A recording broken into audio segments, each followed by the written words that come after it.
You can spot it in the room the minute that it happens. That silent moment when your team crosses their arms, they lean back and think, here we go again. Another shiny tech tool. If you've ever felt that tension in the room, this episode is for you. Because resistance to AI isn't rejection, it's actually feedback. And how you handle that moment determines whether your team fears change or fuels it.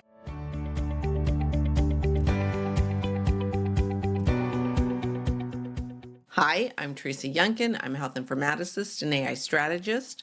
I've trained executives, led AI pilots, and built smarter and fire applications. Now, I help healthcare leaders turn AI into a trusted tool, stitching people and processes together so under-resourced teams can thrive. So today we're going to be diving into one of the hardest and probably most human parts of AI transformation, because adoption doesn't fail from a lack of data or dashboards. It fails when the trust breaks down. So let's talk about how to rebuild that trust and lead your team through resistance together. The first thing you need to do is you need to start with empathy, not explanations. Because most resistance isn't about the technology, it's about fear. Fear of losing control, fear of being replaced, or losing human touch in patient care. So when a nurse looks at you and says, I don't want AI touching my workflow, what she often means is that I'm not sure that my experience matters anymore. And as a leader, it's not your job to talk to your team out of fear. It's to walk with them through it. You need to ask questions like, what feels unclear, or what would make this tool helpful for you? Because when people feel heard, they open up, and empathy builds trust, and trust builds readiness. Second thing that you can do is engage through interdisciplinary collaboration. AI adoption in healthcare, it really is a team sport. You need to bring together clinicians, IT professionals, administrators, and your policy experts from the very beginning. When every voice shapes the rollout, your resistance is going to drop because you're encouraging open dialogue between AI developers and the end users to tailor tools to real workflow needs, not what somebody thinks they need. And when your team feels ownership, AI becomes something that they're building, not something that's being done to them. Number 3, you will have to invest in education and ongoing training, because you can't expect people to trust what they don't understand.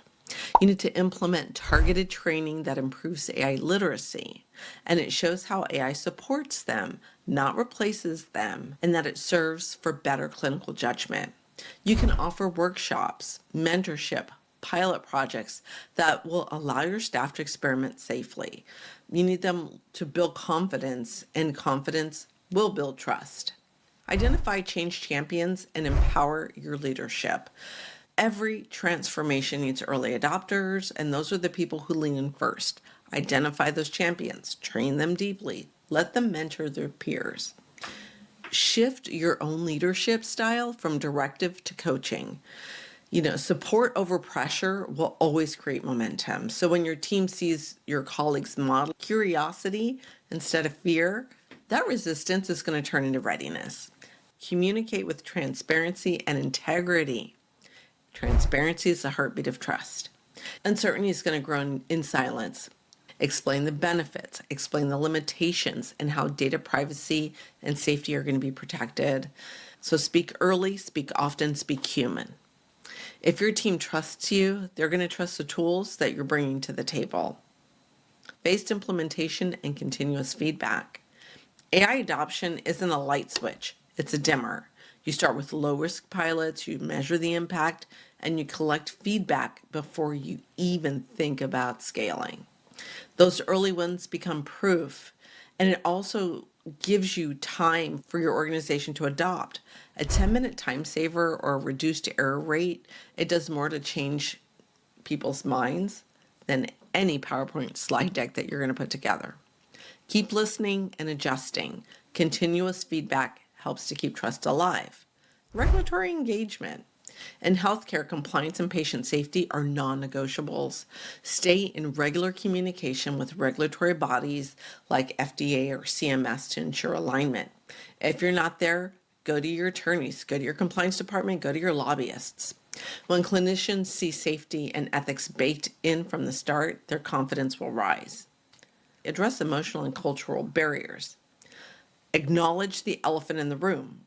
AI touches identity. For many clinicians, it's going to raise fear about losing the human touch that defines their work. As leaders, we can ease those fears by inviting staff into co-creation.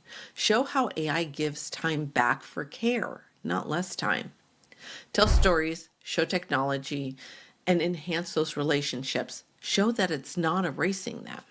Because when AI honors our humanity, people stop resisting and they do start believing.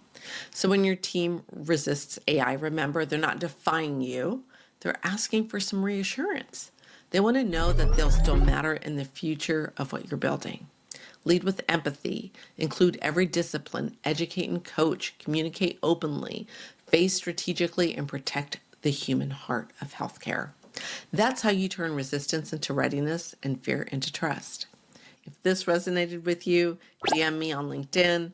Let's have a conversation. You can book a call with me. I'm also hosting a Woman.ai workshop for leaders who want to guide their teams with clarity, confidence, and compassion, because AI doesn't build trust. Leaders do. So let's build what's next together. All right. Thank you for joining me. I'll catch you guys here again on the flip side.